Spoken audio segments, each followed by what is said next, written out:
Going live. Hello, I am live. Awesome. Okay, hey pussies. Welcome to the 12th video with me, Positive Pussy. Sorry, had to get all that stuff situated, but I'm here, Positive Pussy, and it's good to be back, as always. I hope that everybody has been celebrating Pride to its fullest. I know that I have, and I'll be telling you a little bit about my local experience at Pride later. But before all that, obviously, as always, I have to say, subscribe to my YouTube channel, which is Positive Pussy. Follow me on Twitter at Positive Puss. And my website is positivepussy.live. And that's also in the description of this video. And after every video, I post resources on there. I add pictures, and I post links on all of my videos. And you can find my email on there as well. So check it out when you can. But yeah, so let's jump right in. Last week, I talked a lot, and I feel like I glossed over some things, and I wanted to do a recap. And the first thing I wanted to reiterate is that life is a spectrum. And I think I pounded this in last week, but I wanted to reiterate it because I think it's really important. Life is a spectrum, and everything in life can be found on a spectrum. Gender identity is on a spectrum, gender expression is on a spectrum, and sexuality is on a spectrum. And the sexuality spectrum has been studied by Dr. Kinsey and furthered by the Kinsey Institute. And from these studies come the Kinsey scale, which I did mention last week. The scale is from 0 to 6. 0 is completely heterosexual. 3 is bisexual. 6 would be completely homosexual. And then X, which is no number, is asexual. And I actually drew a picture of the scale. And let's see if I can show you guys this picture. How well do you see this picture? Yeah, I don't know how well you guys can see it, but this is the scale. And it's really simple, the one that I drew. And I'm going to post a picture of the original one on my website. But as you can see on the scale, it's a line that goes from homosexual to heterosexual, and you could be any point on this line. However, it's almost impossible to know what exact number you are. So if you were like a 5.72, like that's not something you're going to know. Just like you can see that there are variations in hair shape. So like some people have really, really curly hair. Some people have completely straight hair. Similar to that, some people have wavy hair that's right into the middle. So it's kind of like that. You're never going to know the degree to which your hair curls because you're not going to measure that. And some of your hair is different. So just like hair, sexuality is kind of like that. You're never going to know the exact number. But obviously, if you look at your hair, you can see, oh, I have super curly hair, so I must be on this end of the spectrum versus the straight end of the spectrum. So just like in that, you can tell like, well, I'm completely homosexual. I've had 1 or 2 experiences with the opposite sex. So I'm probably a 6, but maybe I'm a 5. But you never really know exactly because it's really hard to tell the nuances in the behavior between someone who is a 5 or a 5.5, you know, so you'll never really know exactly where you land, but you could technically be anywhere on this scale, or you could have an X and be nowhere on this scale, and that means you would be asexual. But so how do you know where you land? Like at least what number you are? And an official Kinsey test does not exist, which is contrary to all of my Google searches that I did. Originally, the Kinsey research team would assign a number to the participants based on that person's sexual history. So they would ask questions. And obviously, we don't have the original research team. So I did look up some tests online. Most of them were surprisingly short, like 6 or 7 questions. And I'll post a link to one of them that I took. The other ones were kind of sketchy. But on 2 tests, I got a 2, which is defined as predominantly heterosexual, but more than incidentally homosexual. And on 1, I got a 3, which is completely bisexual. So I think if a researcher from the original research team was really asking me questions and really getting to know my sexual history, especially my recent history, they would maybe categorize me as closer to a 3. And this is where this kind of opens up a can of worms, because if I had grown up in a society without heteronormativity, would I be a perfect 3? Because of my sexual history, I don't have that much experience with the same sex. But that could also be from depression that I faced growing up in a heteronormative society. There was like, well, I went to school in a regular school where people were not out very much. My family was kind of religious, and, you know, I was born in, I won't tell you when I was born, but I was, you know, I grew up in the 90s-ish, in the 2000s, and, you know, being gay wasn't as cool as it is now, or as accepted as it is now. And I just thought I felt like I had less opportunity to explore that side of myself. I thought that earlier on, I thought that most people were like me. I thought like everybody had a crush on boys and girls. And when I was super young, when people were saying like gay is a choice, I kind of thought that that was true, because I felt attraction to both girls and boys. And so I thought, well, why wouldn't I choose to be attracted to boys? Because that's what everybody wants me to be attracted to. But it wasn't until obviously I grew up a little bit and I realized, you know, not everybody is the same. And some people really are very homosexual and don't choose to be attracted to the same sex and not the opposite sex, but some people are. And so that's why the scale was invented, because some people are 6 and some people are 3 and some people are 1s. So you know, there weren't a lot of lesbians that were out at my school. And so, yeah, I didn't really have a lot of opportunity to explore that side until college, and not even early college, like late college. So it's complicated and confusing. And I've heard people say that the LGBT community can be complicated and confusing. And I agree, but I don't think it's this community's fault. I think it's society's fault, and its constant need for people to put labels on themselves and put a title to what their identity is to show the world. And, you know, you are who you are, and you can be anywhere on this chart, and it doesn't matter. You are normal, and whatever kind of consensual sex that you'd like to have, you should have it. And I wish that I knew this in high school, because I would have just been like, well, whatever, I'm just going to go for it. But we don't all start out very sex positive in this society, but hopefully that will change. But yeah, so it doesn't matter where you are on the scale. You're just a human who loves other humans. And the second thing I wanted to recap was the LGBT alphabet. I went over what the letters meant, but I wanted to do it again, just in case it didn't stick. And I wanted to go into a little bit more detail about some of them. So L is for lesbian, which is a female who is attracted to females. G is for gay, which is usually a male attracted to males, but sometimes females attracted to other females want to use gay, and that's also fine, whatever makes you happy.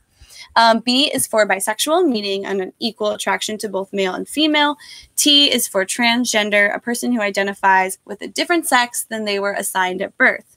And there's also more. There's Q, which stands for both questioning and queer. Questioning is someone who is unsure of their sexuality or gender, so they're questioning. Queer is a term that is usually adopted by someone who feels that it defines them, but they may not identify with some of the other terms. And it typically just refers to like a non-conforming gender or sexuality, but it means what it means to the person who identifies as that, as queer. And I stands for intersex, just like gender identity and gender expression and almost everything in life. These aren't just 2 categories, or there aren't just 2 categories of sexual development, just like everything in life. Gender anatomy and composition is also on a spectrum.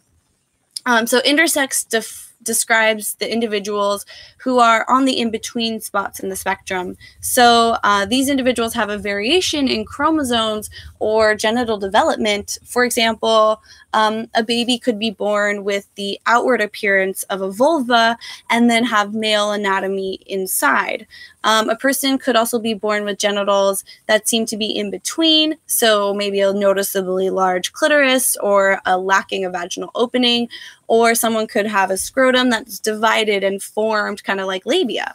And it's possible to have mosaic genetics where some cells have XX, which are female chromosomes, and some of them have XY, which would be the male. And some of these you can see at birth, and some of these are discovered later during puberty, and some intersex individuals will live their whole lives and they won't even know that they are technically intersex. There's a lot of information on this website, the Intersex Society of North America, the ISNA.org. I'll post a link. But we have 2 letters left after this one. So P is for pansexual. Pansexual individuals are those who are attracted to any and all. Pan is the Greek root for all, so it's all inclusive. Bisexual and pansexual aren't really all that different. Bisexual kind of just holds up, like the term bisexual holds up the notion that gender is binary, which means only 2 categories. But if you identify as bisexual and you also hold the belief that gender is non-binary, then I think that bisexual can work for you if you would be attracted to intersex or trans people. But if pansexual is just meant to be less specific than bisexual. So you're attracted to all humans, male, female, trans, and intersex. So yeah, but last but not least, especially not in sexual desire, or except in sexual desire, the asexuals. A stands for asexual, but also stands for ally, but I'll get to that. Asexual is an individual who does not feel sexual attraction to others, or they don't have a desire for partnered sexuality. So they don't have sexual desire, and that would be the X on the Kinsey scale here. So, or I guess 0. Or no. 0 is heterosexual. Sorry, it's X, no numbers. Sorry, I'm so wrong. Yeah, don't mistake that. I'm sorry, that was my mistake. So yeah, the A also stands for ally, and I wanted to talk a little bit more about allies, because hopefully if you don't fit into one of the other letters, you can at least identify with this one. And I wanted to give some tips for those, just talk about what an ally is, for those who want to be an ally, and talk about what an ally is. So first, an ally is someone who believes that oppression is everyone's concern. It's not just the concern of those who are oppressed. An ally will take responsibility for their own education about the LGBTQIAP community and what it means. Someone basically who's watching a video like this or other informative videos about what the community is about. An ally is someone who will accept and understand that people are experts of their own internal experience. So you can't force your own opinions, ideas, or notions onto somebody else. An ally knows that everyone makes mistakes. How else will we learn? An ally does not avoid the community for fear of making mistakes, like a mistake like using the wrong pronoun. And when they do make a mistake, they apologize and learn from them. An ally doesn't need to convince the LGBT plus community that they are an ally. They just are. They're just there for them. And lastly, ally is a verb. So take action and join together, and we're all stronger as one united group. And that brings me a little bit to Sunday, where I saw some amazing allies at my local Pride parade, and I wanted to talk a little bit about my experience. I had a lot of fun. It was really cool to see, and I was really, really impressed with the amount of love and support that I saw there.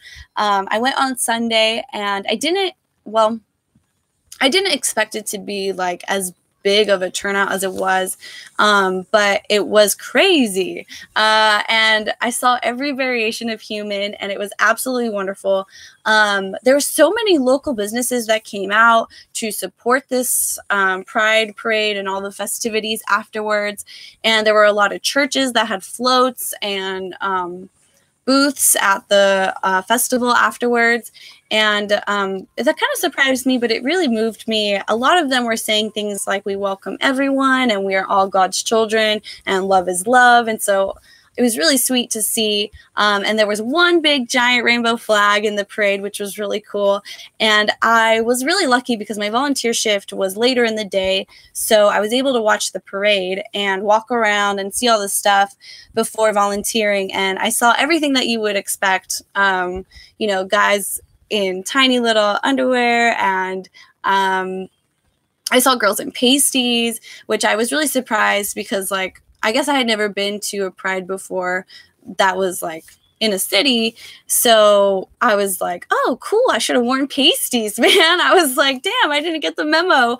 But yeah, I saw so many extravagant outfits, men and women, both dressed in, you know, the small amounts of clothing. And it was just, they were just out there being themselves. And so it was really cool to see. And I absolutely loved it. And I wish I had gone more like out all that, but, I didn't realize like that this parade would be really crazy.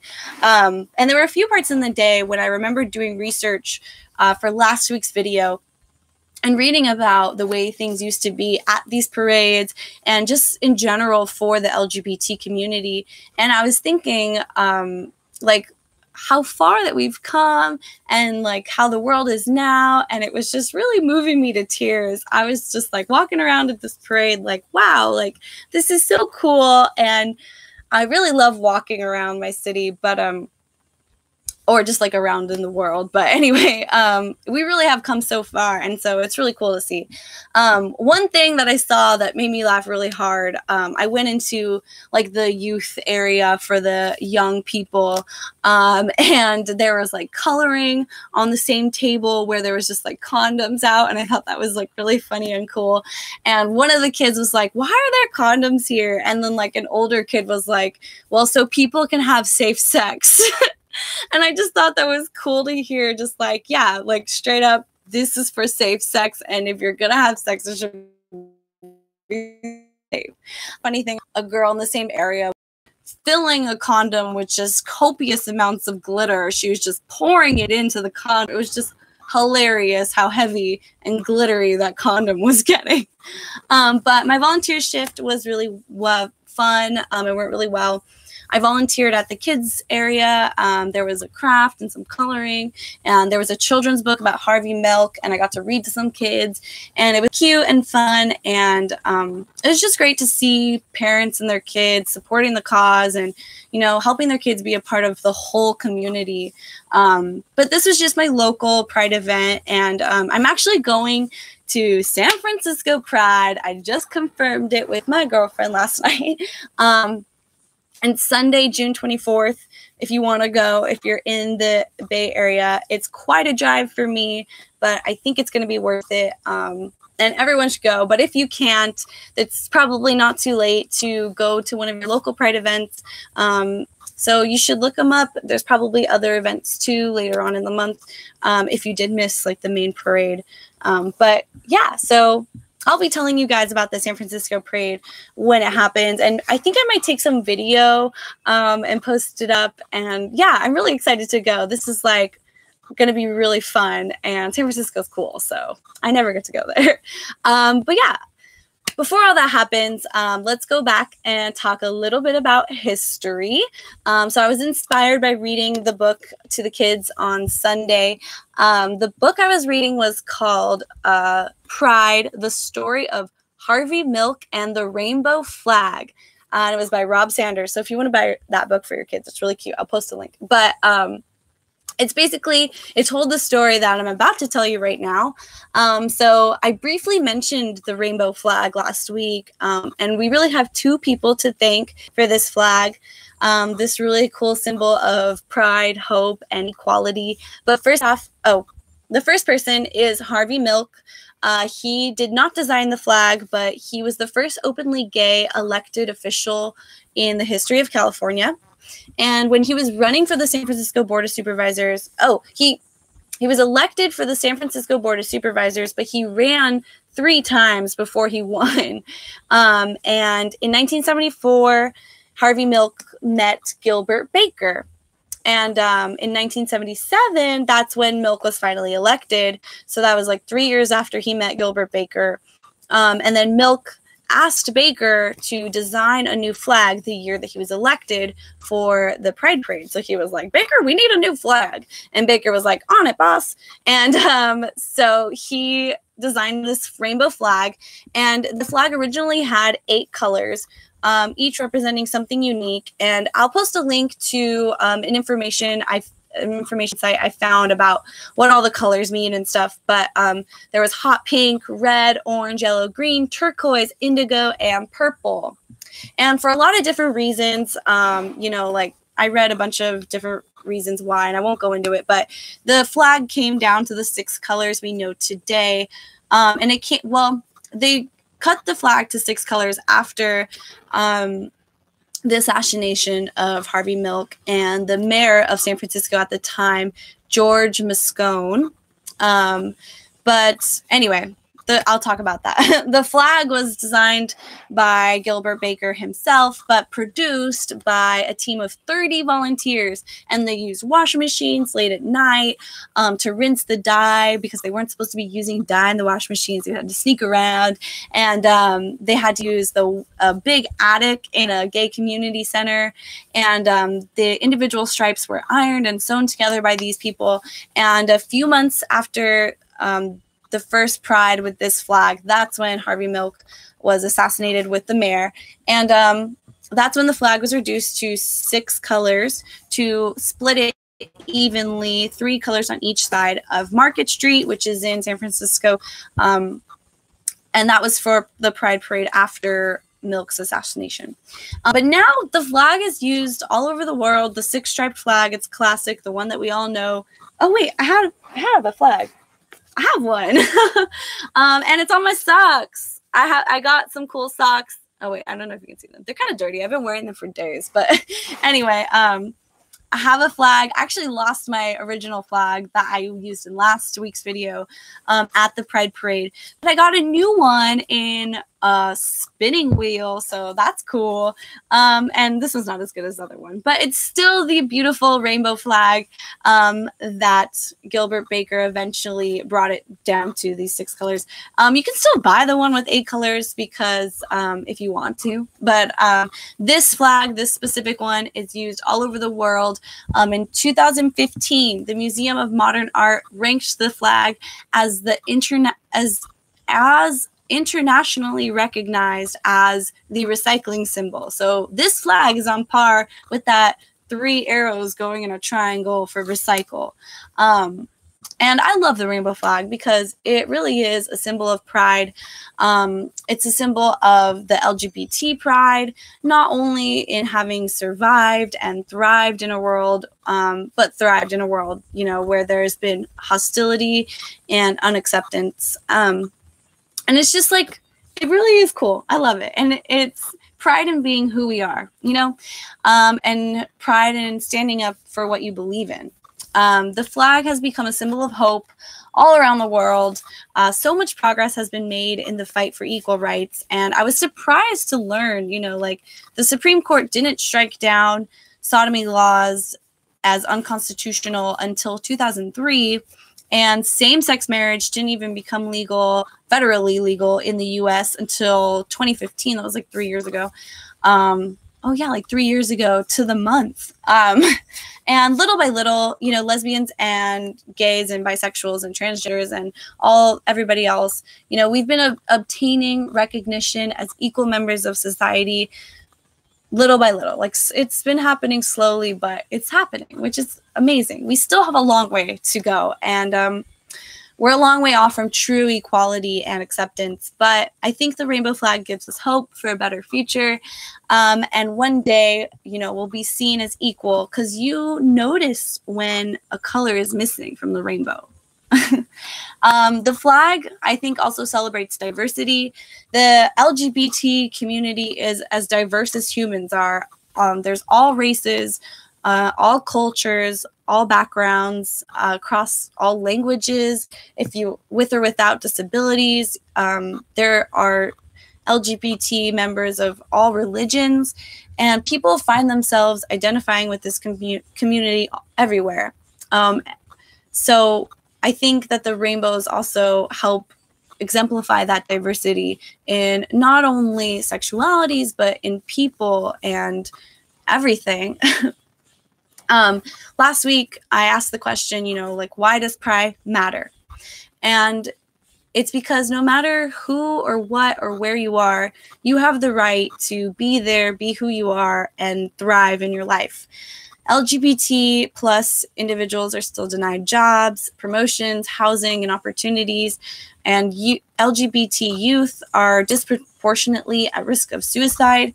And people are still beaten or murdered or like persecuted for being lesbian, gay, and bisexual or transgender.